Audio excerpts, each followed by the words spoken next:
안녕하세요, 여러분. 2020년도 2학기 동양미술사의 강의를 담당한 주경미입니다.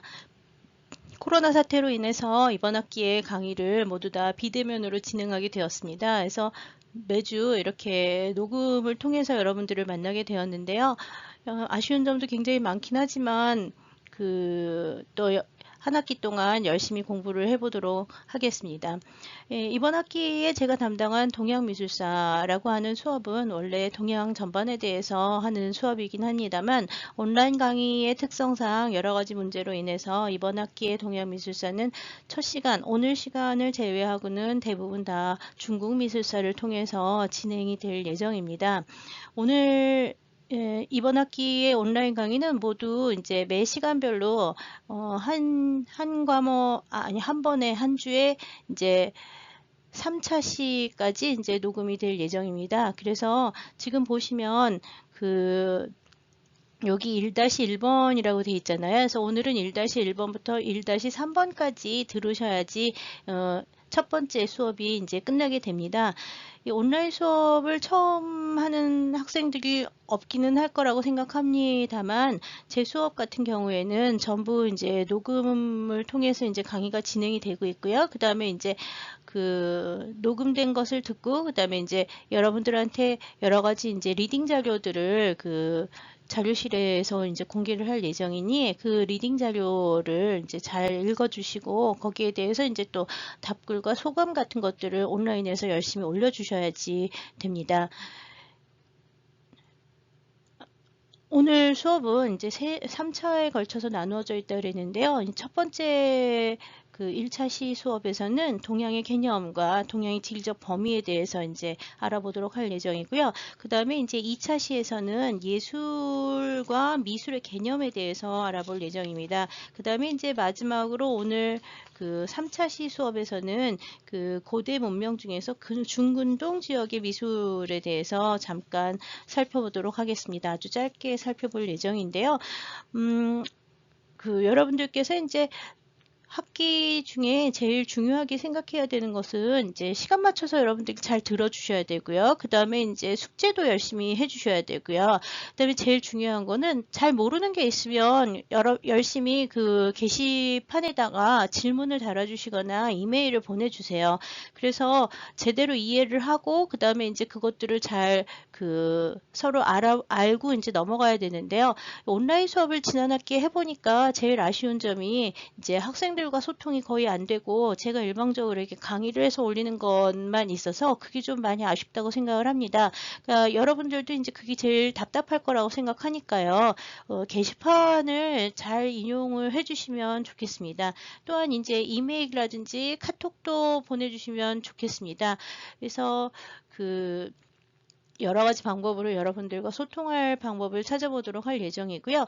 여러분들 이제 수업을 들어보시다가 괜찮을 것 같으면 한 달에 한 번이나 뭐 이제 후반기 정도에는 줌을 이용해 가지고 실시간 강의를 하는 것도 고려해 봤으면 합니다. 여러분들도 이제 같이 온라인 수업 방해에 대해서 고민을 같이 해주시면 좋겠고요. 자기의 본인의 의사를 열심히 밝혀주시고 질문을 해주고 건의를 해줘야지 이제 저도 이제 어떤 부분을 부족한 거를 이제 고쳐서 강의를 계속 진행해 나갈지를 고민할 수 있을 거라고 생각합니다. 이번 학기도 이제 잘 부탁드리겠습니다. 자, 오늘 첫 시간에 이제 첫 번째 수업 내용은 동양과 아시아에 대한 개념입니다. 지금 여러분들 보시고 있는 것이 세계지도인데요. 동양이라는 말이나 아시아라는 말은 우리가 굉장히 흔히 사용하고 있는 말이긴 합니다만 학술적으로 사용할 때 이 말들을 어떻게 해야 되는가, 이 개념을 정확하게 어떻게 이해해야 되는가에 대해서는 여러 가지 논란이 있습니다. 왜냐하면 이 용어들 자체가 상당히 이제 좀 포괄적으로 쓰여 있던 말이기도 하고요. 개념이나 이제 범위가 또 좀 부정확한 것들이 많습니다. 여러분들이 동양이라고 하면 대체로 어디를 얘기를 하는지 여러분들 스스로 먼저 좀 생각을 해보세요.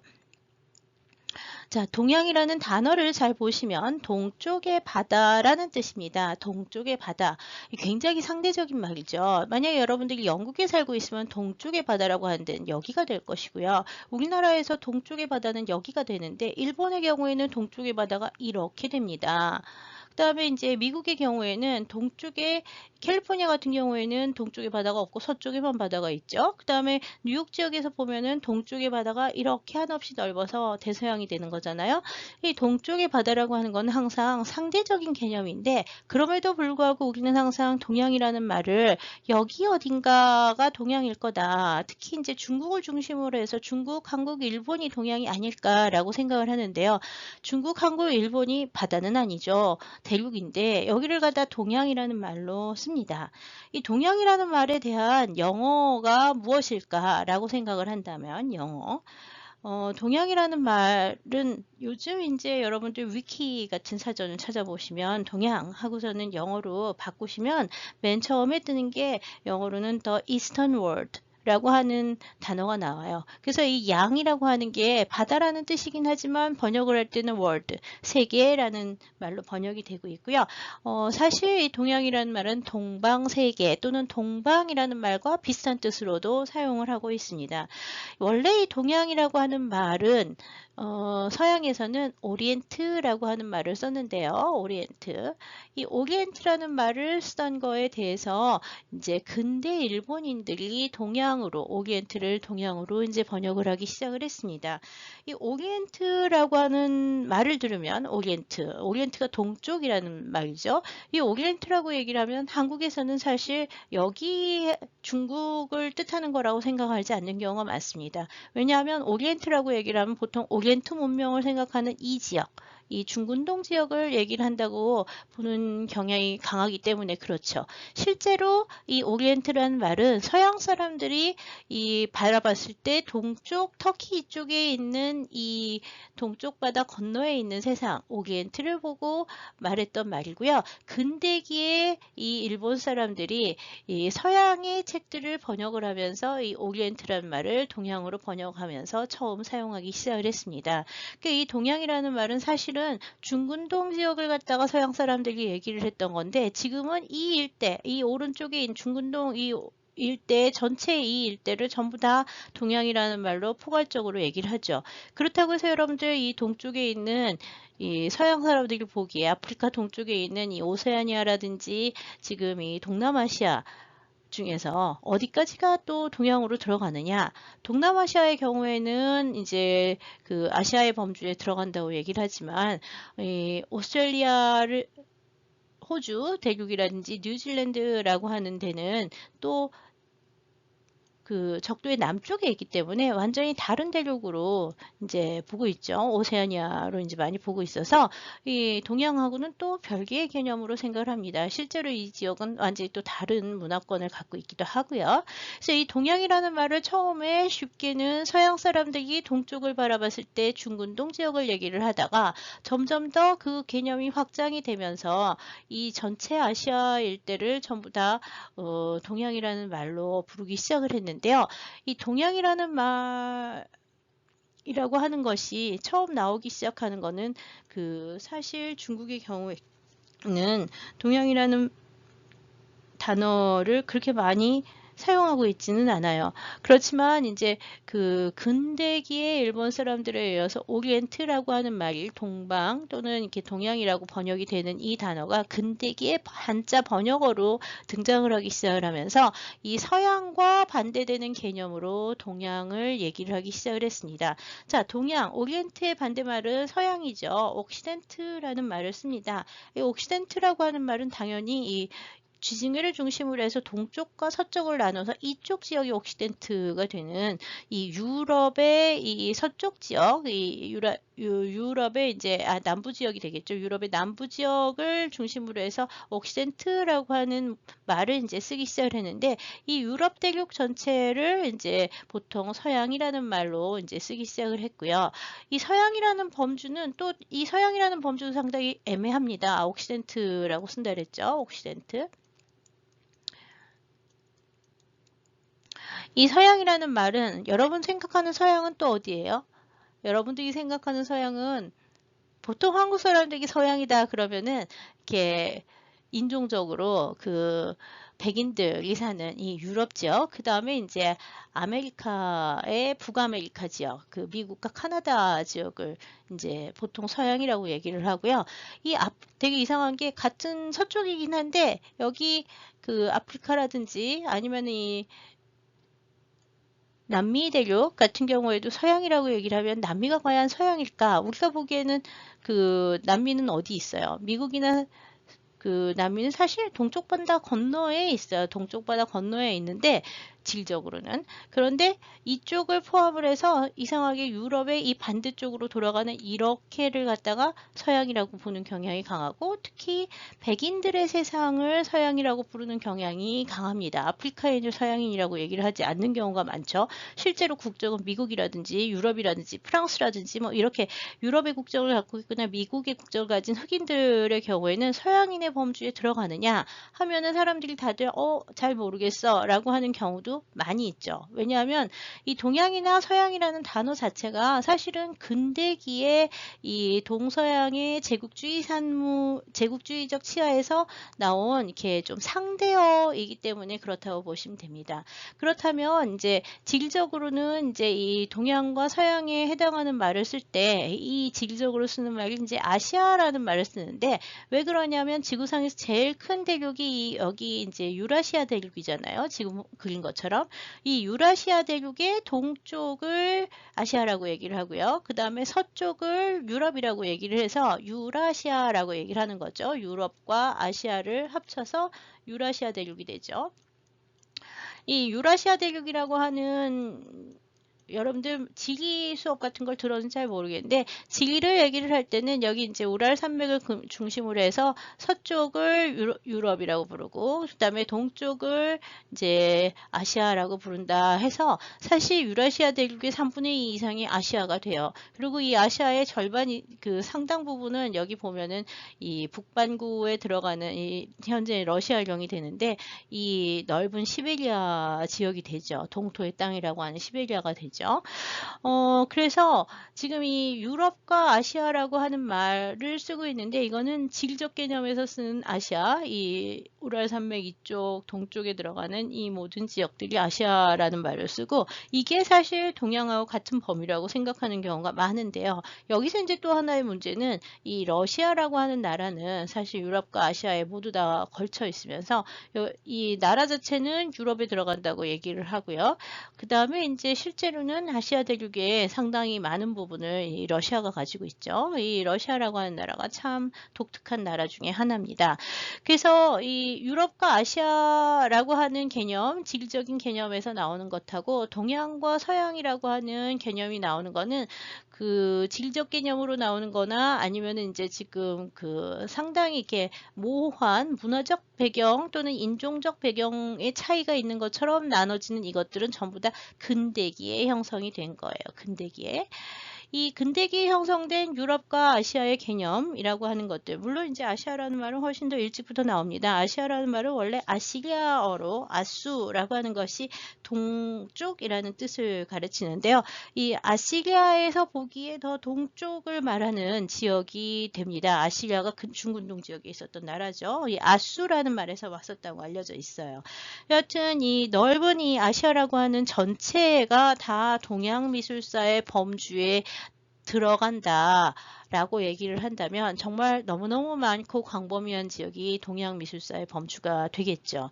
다만 이제 문제는 이 동양 또는 아시아라고 하는 데에서도 사실 여러분들 중국과 한국과 일본만 하더라도 다 각각 다른 나라의 유구한 역사적 전통을 갖고 있다고 서로 사이가 굉장히 나쁘듯이 중국하고 인도하고 같은 아시아에 있다고 해서 중국과 인도가 같냐?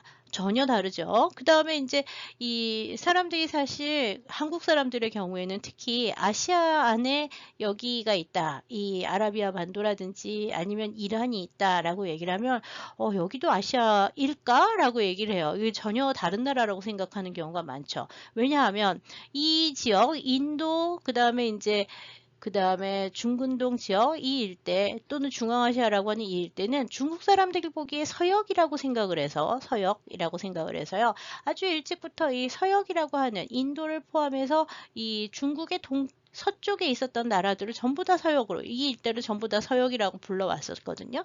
그래서 이 중국 사람들이나 한국 사람들, 일본 사람들이 생각했던 개념들, 전통적인 개념들하고 근대 이후에 바뀐 개념들이 상당히 많이 달라요. 다만 우리는 현대를 살아가면서 이 근대적 개념의 그 영향을 많이 받고 있기 때문에 이 부분에 대해서 이렇게 좀 고민을 해볼 필요가 있습니다. 최근에는 이 근대적 그 동양 개념에 대해서 지금 현재 그 우리 학계에서도 뭐 동양 미술사라든지 동양 사학이라든지 이런 단어를 쉽게 쓰고 있는데요. 그런 개념들 자체가 다 근대 일본에서 생겨난 또는 이제 근대 그 유럽 지역의 학자들에 의해서 생겨난 조금 정말 근대적인 용어이기 때문에 그것들의 용어를 좀 바꿔야 될 필요가 있지 않을까라고 하는 문제 제기가 꾸준히 되고 있기는 합니다. 서양 사람들이 이제 보기에 이 동양이라고 하는 나라가 동양이라고 하는 지역이 상당히 광범위하고 모호한 것이 이제 좀 더 구체적인 형태를 갖추어지기 시작하는 것은 16세기 이후에 16세기의 대항해 시대를 거치면서 신대륙을 발견하고 그 유럽과 아시아를 지나서 그 다음에 신대륙을 지나서 이 대서양을 통해서 필리핀 지역으로 들어오면서 동남아를 거쳐서 이제 인도와 그 다음에 아프리카 지나서 중근동 지역으로 돌아오는 또는 희망봉을 거쳐가지고 다시 유럽으로 들어가는 새로운 항로가 개척이 된 이후에 이 동양 지역이라고 하는 것이 특히 이제 배를 타고 들어온 이 새로운 세상들에 있었던 여러 가지 지역들, 특히 인도라든지 아니면 동남아 지역이라든지 여기 동남아 지역이라든지 이런 지역들이 이제 그 주인이 없는 땅 혹은 이렇게 미지의 세계라고 생각을 해서 서양인들이 들어가서 이 지역에 있는 여러 가지 보물들을 자기네들이 가지고 갈 수 있다고 생각하는 일종의 착취와 탈취의 대상이 되기 시작했습니다. 그래서 18세기 이후에는 특히 이 동남아와 인도 지역을 중심으로 해서 서양의 제국주의 세력들이 들어오면서 그 근대기의 서양의 제국들에 의해서 영국과 프랑스, 뭐 러시아, 뭐 이런 제국들에 의해서 대부분 다 식민지 상태를 겪게 됩니다. 이 18세기에서 19세기, 20세기 초반까지, 20세기 중반까지 이 식민지 상태를 겪었던 이 동양이라고 하는 광범위한 지역들, 이 유럽에서는 이쪽 지역으로 들어가면서 이 지역들이 이제 그 식민지, 러시아의 식민지 또는 독일의 식민지가 이제 되기 시작을 했고요. 그다음에 이제 인도로 들어왔던 영국 같은 경우에는 이 일대 인도 전체가 영국령이었죠. 그 다음에 이제 이 동남아시아 일대는 뭐 네덜란드라든지 아니면 포르투갈이라든지 뭐 이런 나라들이 스페인이라든지 이런 나라들이 들어와서 이제 식민지를 경영을 하기 시작을 했는데요. 이때 이제 일본이 접촉을 하게 되면서 이 일대에 온 서양인들과 접촉을 하기 시작을 하면서 서양의 발달된 문명을 받아들여야 된다고 생각을 했던 것이 근대기의 일본의 동양주의자들입니다. 그래서 이제 일본 같은 경우에는 근대 시기에 이제 이 동양 개념, 동양이라고 하는 지역이 서양에 비해서 훨씬 덜 발달됐고 미개한데 그 중에서 이제 일본만이 발달된 지식들, 훨씬 서양인의 필적할 만한 우월한 문명을 가지고 있다고 하는 일본이 우월주의를 제창을 하면서 이게 동양주의라고 하는 것을 만들어내게 되죠.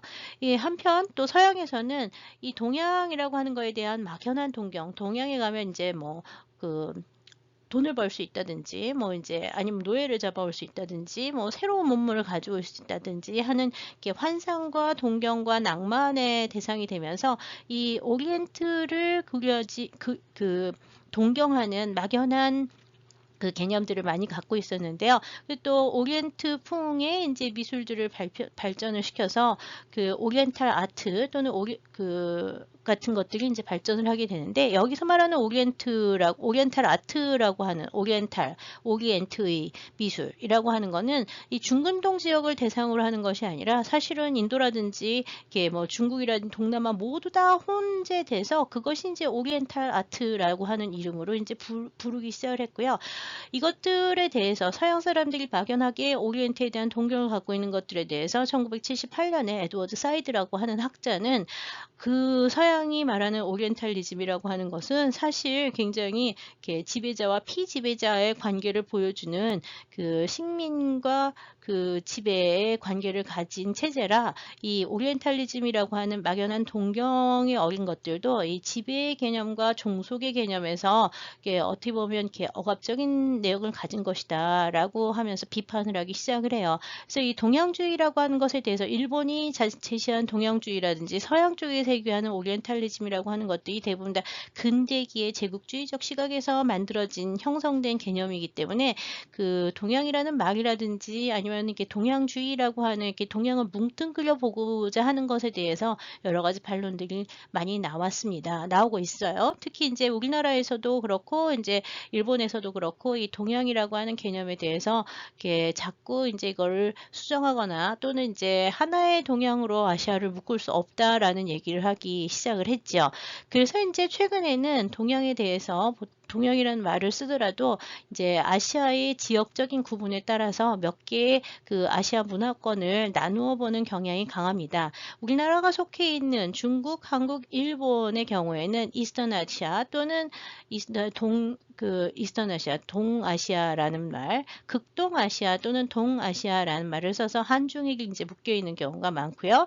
그 다음에 이제 중국, 여기가 이제 한중일 들어가는 여기가 근동이라는 말을 써요. Far Eastern Art 또는 Eastern Art 이렇게 해서 극동이 되죠. 극동이 되고요. 그 다음에 서쪽에서 유럽에서 이제 우리가 보기엔 제일 서쪽이지만 유럽에서 제일 가까운 요 지역을 서아시아라는 말을 쓰기도 하고요. 웨스턴아시아, 서아시아 또는 근동이라는 말을 쓰기도 해요. 그 가장 가까운 동쪽이다 해서 근동, 여기는 멀어서 극동이라는 말을 쓰고요. 근동, 극동, 그 다음에 동아시아, 서아시아라고 하는 말을 쓰고요. 그 가운데 있는 지역이 중앙아시아가 되죠. 중앙아시아. 그 다음에 이제 이 위쪽에 지금 현재 시베리아가 되고요. 그 다음에 이제 러시아의 영토가 되는 여기를 보통 북아시아라고 얘기를 하는데요. 여기 지도에서는 이 북아시아의 몽골이 그 극동으로 들어가 있지만 사실 몽골 같은 경우에는 그 지역적 범위에서는 북아시아로 들어가는 경우가 더 많습니다. 북아시아 또는 몽골 같은 경우에는 중앙아시아에 넣기도 해요. 왜냐하면 여기 지금 다 중국으로 되어 있지만 중국의 사실 이 지역은 티베트가 되고요. 이 지역은 신강이 됩니다. 이 신강과 티베트의 경우에는 원래 중국의 영토라고 보기는 조금 애매한 중국이 식민지 성격이 강한 나라라서 이 일대를 전부 다 중앙아시아라는 말로 부르는 경우도 많습니다. 다만 현재 중국의 범주가 이렇게 들어가기 때문에 중국을 전부 다 서양에서 만들어 놓을 때는 극동으로 넣긴 하지만요. 그 아시아에서 지역적 분포로 얘기를 할 때는 티베트와 신강, 여기가 티베트가 되고요. 여기가 신강이 되는데, 자, 여기가 티베트, 여기가 신강 지역이 되는데 이 티베트와 신강의 경우에는 위구르어를 쓰는 사람들이 살고 있기 때문에 같은 중앙아시아로 나와서 사실 문화적 범위에서는 이게 이 지금 파란색으로 표현한 게 중앙아시아가 됩니다. 그 다음에 이제 여기 이제 인도를 중심으로 해서 인도, 방글라데시, 파키스탄, 네팔, 부탄, 그 다음에 아프가니스탄까지 넣는 경우가 많은데 스리랑카까지 포함한 여기는 남아시아라고 부르죠. 남아시아, 인도 문화라고 불러요. 남아시아. 그 다음에 이제 여기 보라색으로 표시된 요 일대가 동남아시아가 되겠습니다. 동남아시아. 이 동남아시아에서 재밌는 거는 여기 파푸아 섬인데요. 이 파푸아 섬의 절반은 어디에 포함이 되어 있냐 하면 그 인도네시아령이에요. 그래서 여기 그다음에 이제 여기 파푸아 뉴기니에 들어가는 이 하얀 거는 오세아니아로 되어 있어서 같은 큰 섬인데 이렇게 나눠가지고 동남아시아에 들어가는 부분이 있고 동남아시아에 들어가지 않는 부분이 있습니다. 사실 파푸아는 문화권으로 보면 오세아니아 쪽에 훨씬 더 가깝다고 보시면 됩니다. 그래서 지금 이제 나눠놓은 걸 보시면 우리가 아는 극동아시아 또는 동아시아, 그 다음에 북아시아, 중앙아시아, 그 다음에 서아시아, 남아시아, 동남아시아 해가지고 6개의 권으로 보통 크게 나누어진다고 보는 것이 일반적이죠. 여기서 이제 이 문화권과 또는 이제 뭐 이런 것을 지리적인 지형 이런 것들을 고려해 가지고 이 6개의 권역으로 나누긴 합니다만 지금 문제가 되는 것처럼 네팔 아니 티베트와 신강이라든지 아니면 이 파푸아 지역이라든지 이런 데는 약간 좀 나눠지는 부분이 있어요. 그 다음에 여기 보면 대만 있죠. 대만 같은 경우에는 중국 본토에서 내려와서 살기 때문에 이 중국령으로 들어가 있는데 여기 하이난이라든지 대만이라든지 여기는 사실 동남아시아 문화권에 더 가까운 지역이라고 볼 수 있거든요. 그래서 이제 이런 부분들이 이제 문제가 되고 있습니다. 여기 보면 극동에 들어가서 여기 러시아경이라서 여기 나누어 가지고 북아시아로 들어가 있긴 하지만 사실 이 일대도 이제 북아시아로 보는 문화권으로는 몽골 요 일대가 전부 다 북아시아 일대로 보는 경향도 있긴 합니다.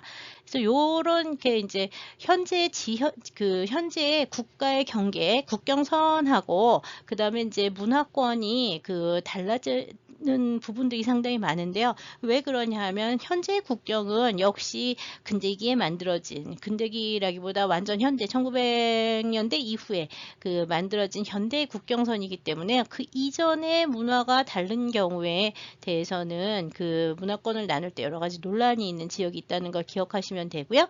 그 다음에 이제 지금 보신 것처럼 극동, 동아시아, 그 다음에 북아시아, 중앙아시아, 남아시아, 서아시아, 동남아시아 6개의 권역으로 나눈 아시아가 이제 6개의 권역으로 나눠진다라고 하는 것에 대해서는 언제나 좀 기억하실 필요가 있겠습니다.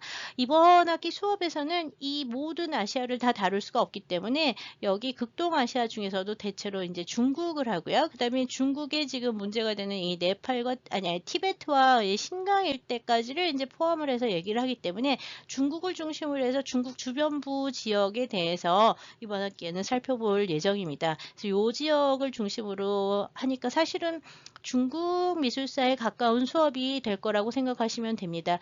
물론 이제 필요에 따라서는 남아시아 미술이라든지 뭐 이런 거를 조금 할 거고요. 오늘 수업 마지막에서 이제 근동 지역의 초기 문화를 잠깐 볼 예정입니다. 그래서 아시아 전체를 이번 학기에 다루기는 어렵고요. 제가 이제 이번 학기에 따로 진행하고 있는 오늘 오후에 이제 진행이 되는 미술사 특강에서는요. 동남아시아 지역을 중심으로 해서 강의가 진행될 예정이니 관심이 있으면 함께 들으셔도 좋을 것 같습니다.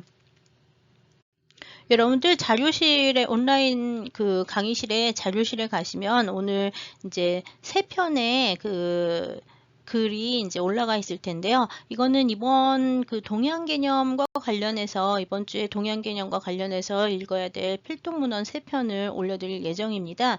그래서 3편을 이제 읽으시고 게시판에 글을 좀 남겨주시면 되는데요. 오늘 올려드리는 글은 정영민 선생님께서 2003년에 내신 근현대 한국미술과 동양 개념이라는 책의 먹잇말 부분과 첫 번째에 이제 동양주의에 대한 부분인데요. 동양의 개념이라든지 동양 개념의 형성, 변화에 대한 내용들이 있으니까 그 부분 좀 잘 읽어보시고요. 그 다음에 이제 두 번째 올려드리는 내용은 일본 학자 고야스 노부쿠니라는 분이 이제 쓴 동아, 대동아, 동아시아, 근대 일본의 오리엔탈리즘이라고 하는 2005년에 한국에서 이제 번역서가 나온 책의 제5장인데요. 그 부분에는 이제 일본에서 이 동양적 사회의 인식이라고 하는 것들이 어떻게 이루어졌느냐에 대한 간단한 개설이 있습니다. 그래서 짧은 글들 이제 2편 하고요. 그 다음에 이제 마지막으로 3번째 글은요. 백영서 선생님께서 연세대 사학과 교수님인 백영서 선생님께서 2005년 한국사학부에 이제 게재한 동양사학의 탄생과 쇠퇴, 동아시아에서 학술 제도의 전파와 변형이라고 하는 이 동양사학이라고 하는 또는 이렇게 동양 미술사를 얘기를 할 때 이 동양사의 범주가 어딘가에 대한 그리고 그 개념이 어떻게 나오게 됐는가 일본에서 그 제도에 대한 얘기들을 간단하게 써놓은 논문입니다. 그래서 그렇게 3편의 글들을 올려드릴 예정이고요. 관심 있는 학생들은 이제 이 동양 개념이나 동아시아의 동양 인식에 대한 그 책을 역시 백영서 선생님께서 그 창비해서 낸 적이 있습니다. 이 최원식 백영서 역금 동아시아인의 동양 인식이라고 하는 창비에서 나온 책 개정판을 보시면 되는데요. 이 개정판의 경우에는 2010년에 이제 출간이 됐습니다.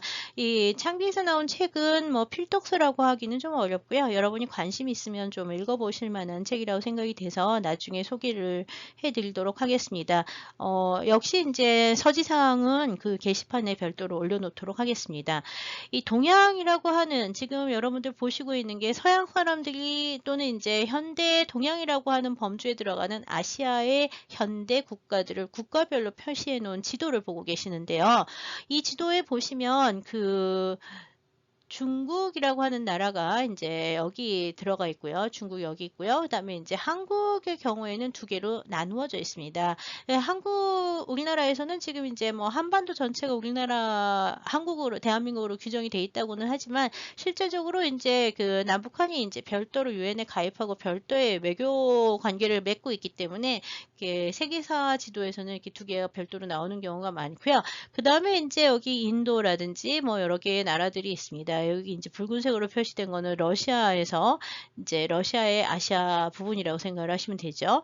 그래서 이제 이 많은 나라들의 이제 국경에 따른 그 연구들이라고 하는 것들을 이제 나라별로도 많이 하고 있고, 그 다음에 이제 또 이 각 나라 안에서 중국이라든지 러시아라든지 뭐 인도라든지 이런 나라들은 워낙 종족도 많고, 그 다음에 언어도 다양하고, 지역마다 다 각각 그 별개의 문화 전통을 갖고 있는 경우도 많아서요. 지역사들도 굉장히 많이 그러니까 이루어지고 있습니다. 그 다음에 이제 지금 한국하고 그 북한 같은 경우에는 지금 2개의 나라라고 외국에서 이제 인식을 하고 있지만 실제로 이제 여기 보시면 이 조선시대까지 여기가 이제 하나의 나라였었고 고려시대까지는 그거보다 좀 더 작았고 그 다음에 이제 고려시대로 올라가면 오히려 더 이렇게 넓어지는 경향이 있죠. 그래서 이제 이런 현재 국경과 시대별로 이제 이 국경의 변화가 달라지는 영향들 때문에 이 미술사라든지 문화사 분야에서는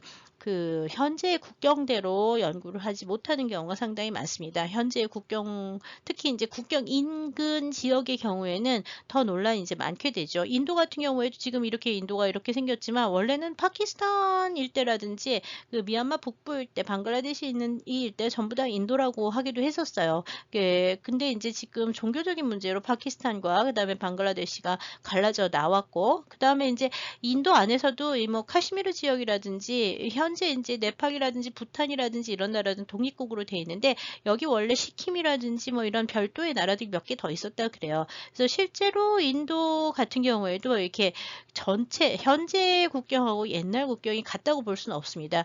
여러분들이 이제 뭐 불교 미술사를 하게 되면 뭐 쿠샨이라든지 뭐 이런 굽타라든지 이런 나라가 나오는데 그럴 때 보면은 이 일대가 또 그 한 나라가 되는 경우도 많고요. 여기 보시면 이제 이란이라고 하는 나라가 있죠. 이란이 이제 고대 페르시아의 후손들인데 페르시아하고 이란 같은 나라예요. 근데 이 페르시아 같은 경우에는 한동안 아케메네스조 페르시아 때는 이 일대가 전부 다 여기 아프리카 일대까지가 전부 다 그 이집트 일대가 전부 다 이 페르시아 영토였으니까 전부 다 이 페르시아였었던 때도 있습니다. 그렇기 때문에 현재 국경하고 이 옛날 고대 왕국 시절 또는 이렇게 제국 시절의 영토가 굉장히 다른 적도 많기 때문에 이렇게 미술사나 문화사를 얘기를 할 때는 현재의 국경하고는 상관없이 그 지역이나 시대에 맞추어서 이렇게 살펴봐야 되는 경우가 많다는 것을 좀 고려해 주시면 감사하겠습니다. 오히려 고대 미술에서는 지금 보시는 것처럼 지형적인 부분이 훨씬 더 중요할 때가 많습니다. 중국 같은 경우에는 이제 여기 두 개의 강이 있죠. 이게 황하라는 강이 있고요. 그 다음에 이제 장강이라고 하는 강이 있습니다. 양자강 또는 양쯔강 또는 장강이라고 부르는 이 강. 이 두 개의 강을 중심으로 해서 중국 같은 경우에도 사실 이 강남 지역의 문화하고 그 다음에 이제 강북 이 아니라 여기는 화북 지역이라고 부르는데 이 화북 지역의 문화가 상당히 달라요. 지금도 이렇게 중국에서도 남부 지역하고 북부 지역 상당히 다르고 여기는 북방 지역이라서 완전히 또 달라요. 변방이고요. 그 다음에 지금 이 두 강의 꼭대기를 올라가면 여기가 세계에서 가장 높은 그 에베레스트를 비롯한 여러 가지 이제 그 산들이 있는 고원지대가 되는데요. 이 고원지대가 어디냐 하면 현재 티벳이에요. 이 티벳은 뭐 7세기, 8세기 때에는 당나라보다 중국 당나라보다 훨씬 더 강한 나라였었다고 생각이 되는데 이 내내 이제 그 자치를 해오고 있었지만 정치적으로는 중국 왕조들하고 교류를 하면서 이렇게 그 종교적 수장이 지배해오는 전통을 가지고 있었어요. 그래서 티벳 같은 경우에는 거의 독립국이었다고 봐야 되는데요. 청나라 이후에 이제 중국이 이제 이 지역을 침입을 해가지고 이렇게 강제로 합병한 이후에 지금까지 티벳을 강제로 병합하고 있죠. 그래서 티벳의 이제 최고 수장이었던 달라이라마는 이렇게 중국의 인도의 다람살라로 이제 도망을 가가지고 이제 그 망명 정부가 현재 따로 있는데요. 이 망명 정부를 계속 탄압을 하는 게 이제 중국 본토가 되겠죠. 그래서 이제 중국의 경우에는 계속 이제 여러 가지 문제가 있습니다. 그다음에 여기가 신강성 우이구르 자치구인데 이 지역도 역시 분쟁 지역 중에 하나죠. 여기도 원래 중앙아시아의 오아시스 국가들, 작은 오아시스 국가들이 여러 개 있었던 지역을 이제 한나라 이후에 합병이라기보다는 이제 교류를 하기 시작을 했고, 그 다음에 이제 역시 청나라 말기에 이 지역을 중국의 영토에 이제 강제 편입을 해가지고 현재 다 중국령이 돼 있기는 한데요. 계속 이제 독립운동을 하는 지역 중에 하나입니다. 신강이 되겠죠. 신강. 예, 여하튼 여기 신강 지역은 사막 지역이고요. 티벳은 고원 지역이에요. 그리고 이제 여기 보면은 역시 여기 높은 산맥들이 있고 여기 사막이 있죠. 고비 사막이 있고 그다음에 다시 이제 내려가면 여기는 평지 지역이 있는데요. 요 일대, 이 사막의 건조 지역 일대, 이 일대는 사람들이 이렇게 많이 살지는 않고 언제나 유목을 하는 독특한 문화를 가지고 있었어요. 그래서 현재도 지금 이 일대, 시베리아하고 그 중국의 사이에 있는 그 사막과 초원지대에 살고 있는 데가 이제 몽골이 되는 거죠. 이 몽골인들은 뭐 지금 옛날부터 지금까지 계속 그 독립국가를 유지하면서 살고 있는데요.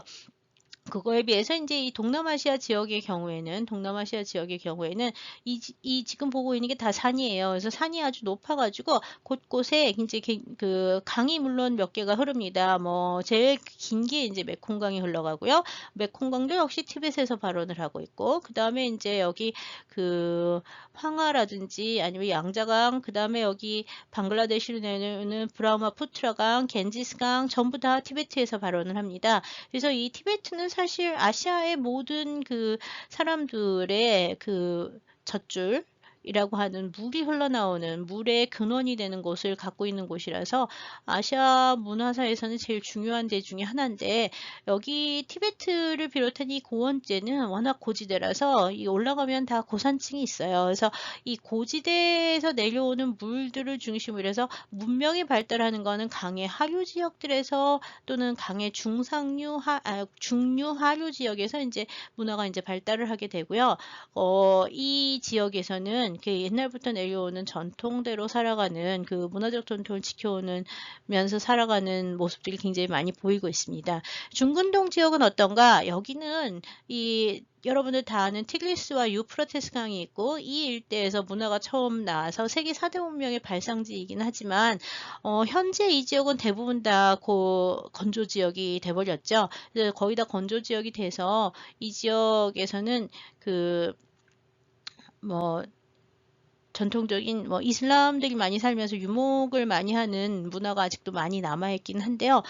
그치만 이제 이 페르시아를 비롯한 이 일대에서는 그 상당히 발달한 고대 문명이 아주 일찍 발달을 했었고요. 이 일대가 그래서 언제부터 이 건조 지역이 됐는지에 대해서는 여러 가지 논란이 많아요. 그 다음에 이제 인도 같은 경우에는 두 개의 강, 인더스강과 겐지스강이라고 하는 두 개의 강이 있어서 이 인더스 문명이 이제 제일 먼저 발달을 했다고 그러고요. 실제로 이제 사실 지금 인도 문명이라고 알려져 있긴 하지만 이 인더스강에서 발전한 이 문명의 대부분의 유적들은 현재 파키스탄 영토에 있습니다. 그래서 파키스탄에서는 인도와 분리를 해서 이 문명 파키스탄 것이다, 뭐 이렇게 얘기를 하기도 하는데요.